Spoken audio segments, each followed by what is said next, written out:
Hello friends, welcome to my channel Tunga ಪಾಕಶಾಲೆ. ಯಾರು ಹೊಸದಾಗಿ ನನ್ನ ಚಾನಲ್ ನೋಡ್ತಾ ಇದ್ದೀರಾ, ಪ್ಲೀಸ್ ಸಬ್ಸ್ಕ್ರೈಬ್ ಮಾಡ್ಕೊಳ್ಳಿ. ಪಕ್ಕದಲ್ಲಿರೋ ಬೆಲ್ ಐಕನ್ ಅನ್ನು ಕ್ಲಿಕ್ ಮಾಡಿ.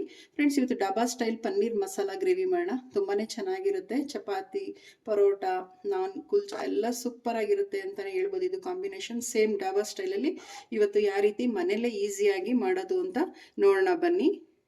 ಮೊದಲಿಗೆ ಇಲ್ಲಿ ನಾನೊಂದು ಮಿಕ್ಸಿಂಗ್ ಬೌಲ್ ತೊಗೊಂಡಿದ್ದೀನಿ. ಒಂದು 200 ಗ್ರಾಮ್ ಅಷ್ಟು ಪನ್ನೀರ್ನ ಈ ಥರ ಕ್ಯೂಬ್ ಟೈಪಲ್ಲಿ ಕಟ್ ಮಾಡಿ ಇಟ್ಕೊಂಡಿದ್ದೀನಿ. ಪನ್ನೀರ್ ಹಾಕ್ತಾ ಇದ್ದೀನಿ ಬೌಲ್ಗೆ. ಒಂದು 1/4 ಟೀ ಸ್ಪೂನ್ ಅಷ್ಟು ಅಚ್ಕಾರದ ಪುಡಿ ಹಾಕ್ತಾ ಇದ್ದೀನಿ. ಒಂದು ಸ್ವಲ್ಪ ಅರಿಶಿನ ಹಾಕ್ತಾ ಇದ್ದೀನಿ. ಉಪ್ಪು ಹಾಕ್ತಾ ಇದ್ದೀನಿ. ಪನ್ನೀರ್ಗೆ ಎಷ್ಟು ಬೇಕಷ್ಟು ಮಾತ್ರ ನಾನಿಲ್ಲಿ ಉಪ್ಪು ಹಾಕ್ತಾ ಇದ್ದೀನಿ. ಪನ್ನೀರ್ನ ನೋಡಿ ಈ ರೀತಿ ಮಿಕ್ಸ್ ಮಾಡ್ಕೊಳ್ಳಿ. ಸ್ಪೂನ್ ಹಾಕಿ ಮಿಕ್ಸ್ ಮಾಡೋದಕ್ಕೆ ಹೋಗಬೇಡಿ. ಇದು ಒಂದು 10 ರಿಂದ 15 ನಿಮಿಷ ಚೆನ್ನಾಗಿ ನೆನಿಬೇಕು. ಉಪ್ಪು ಖಾರ ಎಲ್ಲ ಚೆನ್ನಾಗಿ ಹಿಡಿಯುತ್ತೆ ನೋಡಿ. ಸಾಕು. ಈಗ ಇನ್ನೊಂದು 15 ನಿಮಿಷ ನೆನೆಯೋದಕ್ಕೆ ಬಿಡೋಣ. ಒಂದು ಬಾಣಲಿ ಬಿಸಿಗಿಟ್ಟಿದ್ದೀನಿ. ಒಂದು 2 ಟೇಬಲ್ ಸ್ಪೂನ್ ಅಷ್ಟು ಎಣ್ಣೆ ಹಾಕ್ತಾ ಇದ್ದೀನಿ. ಇಲ್ಲಿ ಸಾಕು, ಎಣ್ಣೆ ಬಿಸಿ ಆಗಲಿ. ಎಣ್ಣೆ ಬಿಸಿ ಆಗಿದೆ. ಒಂದೇ ಒಂದು ಪಲಾವ್ ಎಲೆ ಹಾಕ್ತಾ ಇದ್ದೀನಿ. ಒಂದು ಏಲಕ್ಕಿ, ಒಂದು ಅರ್ಧ ತುಂಡಷ್ಟು ಚಕ್ಕೆ, ಒಂದು 4 ಲವಂಗ, ಒಂದು ಅರ್ಧ ಟೇಬಲ್ ಸ್ಪೂನ್ ಜೀರಿಗೆ, ಒಂದು 5 ರಿಂದ 6 ಕಾಳು ಮೆಣಸು ಹಾಕ್ತಾ ಇದ್ದೀನಿ. ಇದನ್ನು ಫ್ರೈ ಮಾಡಿ. ಈರುಳ್ಳಿ ಹಾಕ್ತಾ ಇದ್ದೀನಿ. ಮೀಡಿಯಂ ಸೈಜು 2 ಈರುಳ್ಳಿ ತಗೊಂಡಿದ್ದೀನಿ. 2 ಈರುಳ್ಳಿ ಹಾಕಿದ್ದೀನಿ. ಇದನ್ನು ಫ್ರೈ ಮಾಡಿ.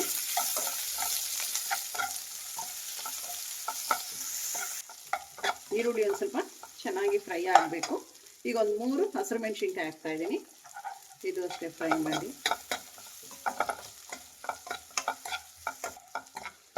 ಈರುಳ್ಳಿ ಎಲ್ಲ ಒಂದು ಸ್ವಲ್ಪ ಫ್ರೈ ಆಗಿದೆ. ಈಗ ಗೋಡಂಬಿ ಹಾಕ್ತಾ ಇದ್ದೀನಿ. ಒಂದು 15 ರಿಂದ 20 ಗೋಡಂಬಿ ಹಾಕ್ತಾ ಇದ್ದೀನಿ. ಗ್ರೇವಿ ಇದರಲ್ಲೇ ಕನ್ಸಿಸ್ಟೆನ್ಸಿ ತುಂಬಾ ಚೆನ್ನಾಗಿರುತ್ತೆ. ಮಸಾಲೆ ಮಾತ್ರ ಸೂಪರ್ ಆಗಿರುತ್ತೆ. ಗೋಡಂಬಿನ ಎಲ್ಲ ರುಚಿ ಕೊಡುತ್ತೆ. ಇದು ಅಷ್ಟೇ ಮೀಡಿಯಂ ಉರಿಲಿಟ್ಟು ಫ್ರೈ ಮಾಡಿ. 1 ಟೇಬಲ್ ಸ್ಪೂನ್ ಅಷ್ಟು ಶುಂಠಿ ಬೆಳ್ಳುಳ್ಳಿ ಪೇಸ್ಟ್ ಹಾಕ್ತಾ ಇದ್ದೀನಿ. ಇದು ಅಷ್ಟೇ ಹಸಿ ವಾಸನೆ ಹೋಗೋವರೆಗೂ ಫ್ರೈ ಮಾಡಬೇಕು. ಶುಂಠಿ ಬೆಳ್ಳುಳ್ಳಿ ಪೇಸ್ಟ್ ಏನಾದರೂ ಖಾಲಿ ಆಗಿತ್ತು ಅಂದರೆ ಒಂದು ಅರ್ಧ ಗೆಡ್ಡೆ ಬೆಳ್ಳುಳ್ಳಿ, ಒಂದು ಅರ್ಧ ಇಂಚಷ್ಟು ಶುಂಠಿ ಇದಕ್ಕೇನೆ ಮಸಾಲೆಗೆ ಹಾಕಿ ಫ್ರೈ ಮಾಡಿ.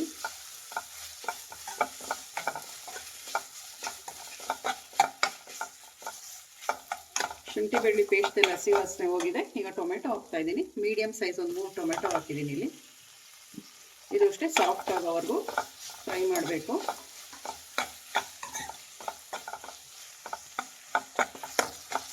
ಟೊಮೆಟೊ ಎಲ್ಲ ಸಾಫ್ಟ್ ಆಗಿದೆ. ಸಾಕು ಇಷ್ಟು. ಈಗ ಒಂದು ಸ್ವಲ್ಪ ಅರಿಶಿನ ಹಾಕ್ತಾ ಇದ್ದೀನಿ. 1 ಟೇಬಲ್ ಸ್ಪೂನ್ ಅಷ್ಟು ಧನಿಯಾ ಪುಡಿ ಹಾಕ್ತಾ ಇದ್ದೀನಿ. ಅಚ್ಕಾರದ ಪುಡಿ ಹಾಕ್ತಾ ಇದ್ದೀನಿ. ನಿಮ್ಮ ಖಾರಕ್ಕೆ ಎಷ್ಟು ಬೇಕೋ ನೋಡಿ ಅಚ್ಕಾರದ ಪುಡಿ ಯೂಸ್ ಮಾಡ್ಕೊಳ್ಳಿ. ಮಿಕ್ಸ್ ಮಾಡಿ.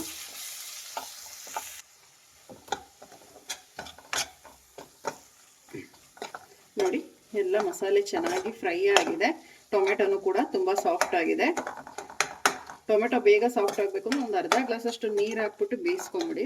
ಈಗ ಆಲ್ರೆಡಿ ಟೊಮೆಟೊ ಸಾಫ್ಟ್ ಆಗಿದೆ. ಸಾಕು, ನಾನು ನೀರೇನು ಹಾಕೋದಕ್ಕೂ ಹೋಗಲ್ಲ. ಇದು ಕಂಪ್ಲೀಟಾಗಿ ಆರಿ ತಣ್ಣಗಾದ್ಮೇಲೆ ಗ್ರೈಂಡ್ ಮಾಡ್ಕೊಳ್ಳೋಣ. ಕಂಪ್ಲೀಟಾಗಿ ಆರಿ ತಣ್ಣಗಾಗಿದೆ. ಇದನ್ನೀಗ ಗ್ರೈಂಡ್ ಮಾಡ್ಕೊಳ್ಳೋಣ. ಒಂದು ಮಿಕ್ಸಿ ಜಾರ್ ತೊಗೊಂಡಿದ್ದೀನಿ. ಎಲ್ಲ ಇದಕ್ಕೆ ಮಸಾಲೆ ಹಾಕ್ತಾ ಇದ್ದೀನಿ. ಇದಕ್ಕೆ ನೀರು ಹಾಕ್ತಾ ಇದ್ದೀನಿ. ಅದೇ ಬಾಣಲಿಗೆ ನೀರು ಹಾಕ್ಬಿಟ್ಟು ಹಾಕ್ತಾ ಇದ್ದೀನಿ. ಮಸಾಲೆ ಇರುತ್ತೆ. ಈಗ ಇದನ್ನ ನುಣ್ಣಗೆ ಗ್ರೈಂಡ್ ಮಾಡ್ಕೊಳ್ಳೋಣ. ನೋಡಿ ಈ ರೀತಿ ನುಣ್ಣಗೆ ಮಸಾಲ ಗ್ರೈಂಡ್ ಮಾಡ್ಕೊಬೇಕು. ಸಾಕು ಇಷ್ಟು. ಬಾಣಲಿ ಬಿಸಿ ಮಾಡೋದಕ್ಕೆ ಇಟ್ಟಿದ್ದೀನಿ. ಒಂದು 3 ಟೇಬಲ್ ಸ್ಪೂನ್ ಅಷ್ಟು ನಾನು ಬೆಣ್ಣೆ ಹಾಕ್ತಾ ಇದ್ದೀನಿ. ಬೆಣ್ಣೆ ಇಲ್ಲ ಅಂದರೆ ತುಪ್ಪ ಹಾಕ್ಕೊಳ್ಳಿ. ಬೆಣ್ಣೆ ತುಪ್ಪ ಎರಡೂ ಇಲ್ಲ ಅಂದರೆ ಎಣ್ಣೆನೇ ಹಾಕ್ಕೊಳ್ಳಿ. ಎಣ್ಣೆ ಕೂಡ ಹಾಕ್ಬೋದು. ನಾವು ಡಾಬಾ ಸ್ಟೈಲ್ ಮಾಡ್ತಿರೋದ್ರಿಂದ ನಾನು ಬೆಣ್ಣೆ ಹಾಕ್ತಾ ಇದ್ದೀನಿ ಅಷ್ಟೇ. ಎಣ್ಣೆ ಕೂಡ ಯೂಸ್ ಮಾಡ್ಬೋದು, ಚೆನ್ನಾಗೇ ಇರುತ್ತೆ. ಇದು ಬೆಣ್ಣೆ ಎಲ್ಲ ಒಂದು ಸ್ವಲ್ಪ ಕರಗಲಿ. ಬೆಣ್ಣೆ ಎಲ್ಲ ಕರಗಿದೆ. ನಾವು ಮೊದಲಿಗೆ ಪನ್ನೀರ್ನ ನಾವು ನೆನೆಯೋದಕ್ಕೆ ಇಟ್ಟಿದ್ವಲ್ಲ, ಪನ್ನೀರ್ ಹಾಕ್ತಾ ಇದ್ದೀನಿ. ಇದನ್ನ ಮೀಡಿಯಂ ಫ್ಲೇಮಲ್ಲಿ ಇಟ್ಟು ಫ್ರೈ ಮಾಡ್ಕೊಬೇಕು. ಒಂದು 2 ರಿಂದ 3 ನಿಮಿಷ ಫ್ರೈ ಮಾಡ್ಕೊಂಡ್ರೆ ಸಾಕು. ಮೀಡಿಯಂ ಉರಿಲಿ, ಜಾಸ್ತಿ ಫ್ರೈ ಮಾಡ್ಕೊಳೋ ಅವಶ್ಯಕತೆ ಇಲ್ಲ. ಒಂದು 3 ನಿಮಿಷ ಚೆನ್ನಾಗಿ ಪನ್ನೀರ್ನ ಫ್ರೈ ಮಾಡಿದ್ದೀನಿ, ಸಾಕು. ನಾವು ಮೊದಲಿಗೆ ಗ್ರೈಂಡ್ ಮಾಡ್ಕೊಂಡಿದ್ವಲ್ಲ ಮಸಾಲ ಹಾಕ್ತಾ ಇದ್ದೀನಿ. ಒಂದು 2 ನಿಮಿಷ ಪನ್ನೀರ್ ಜೊತೆ ಮಸಾಲ ಬೇಯೋದಕ್ಕೆ ಬಿಟ್ಬಿಡೋಣ. ಒಂದು 2 ನಿಮಿಷ ಆಗ್ತಿದ್ದಂಗೆ ಸುತ್ತಲೂ ಎಣ್ಣೆ ಬಿಡೋದಕ್ಕೆ ಶುರುವಾಗುತ್ತೆ.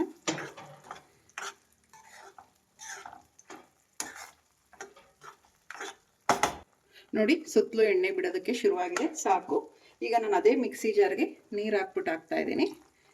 ಜಾಸ್ತಿ ನೀರು ಮಾಡ್ಕೊಳೋದಕ್ಕೆ ಹೋಗ್ಬೇಡಿ. ನಾನು ಚಪಾತಿಗೆ ಮಾಡ್ತಿರೋದ್ರಿಂದ ಸ್ವಲ್ಪ ಗಟ್ಟಿನೇ ಇರಲಿ ಗ್ರೇವಿ. ನಿಮಗೆ ನೋಡಿ ಕನ್ಸಿಸ್ಟೆನ್ಸಿ ಎಷ್ಟು ಬೇಕು ನೋಡಿ, ನೀವು ಗ್ರೇವಿ ಕನ್ಸಿಸ್ಟೆನ್ಸಿ ನೋಡಿಕೊಂಡು ನೀರು ಹಾಕ್ಬೋದು. 1 ಟೇಬಲ್ ಸ್ಪೂನ್ ಅಷ್ಟು ಗರಂ ಮಸಾಲ ಹಾಕ್ತಾ ಇದ್ದೀನಿ. ರುಚಿಗೆ ತಕ್ಕಷ್ಟು ಉಪ್ಪು ಹಾಕ್ತಾ ಇದ್ದೀನಿ. ಪನ್ನೀರಿಗೆ ನಾವು ಆಲ್ರೆಡಿ ಒಂದು ಸ್ವಲ್ಪ ಹಾಕಿರ್ತೀವಿ, ನೋಡಿಕೊಂಡು ಉಪ್ಪು ಬಳಸಬೇಕಾಗತ್ತೆ. ಮಿಕ್ಸ್ ಮಾಡಿ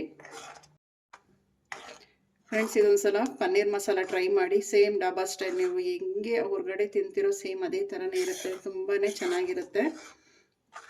ಇದು 1-2 ಕುದಿ ಬರಲಿ. ನೋಡಿ, ಚೆನ್ನಾಗಿ ಕುದ್ದಿದೆ ಗ್ರೇವಿ, ಸಾಕು ಇಷ್ಟು. ಯಾಕೆಂದರೆ ಮಸಾಲೆನ ಫ್ರೈ ಮಾಡಿ ಹಾಕಿರೋದ್ರಿಂದ ಜಾಸ್ತಿ ಕುದಿಯೋದೇನು ಅವಶ್ಯಕತೆ ಬೇಡ. ಈಗ ಇದಕ್ಕೆ 1 ಟೇಬಲ್ ಸ್ಪೂನ್ ಅಷ್ಟು ಫ್ರೆಶ್ ಕ್ರೀಮ್ ಹಾಕ್ತಾ ಇದ್ದೀನಿ. ಫ್ರೆಶ್ ಕ್ರೀಮ್ ಹಾಕೋದ್ರಿಂದ ತುಂಬಾ ಚೆನ್ನಾಗಿರುತ್ತೆ.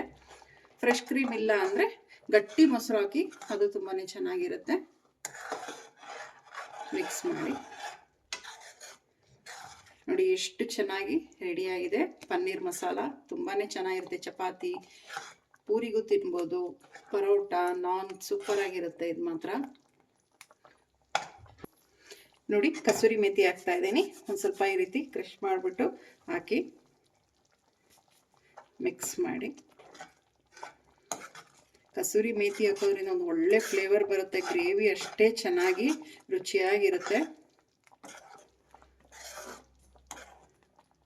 ಲಾಸ್ಟ್ಗೆ ಕೊತ್ತಂಬರಿ ಸೊಪ್ಪು ಹಾಕ್ತಾ ಇದ್ದೀನಿ. ಕೊತ್ತಂಬರಿ ಸೊಪ್ಪು ಒಂದು ಸ್ವಲ್ಪ ಜಾಸ್ತಿನೇ ಹಾಕಿ, ತುಂಬಾ ಚೆನ್ನಾಗಿರುತ್ತೆ.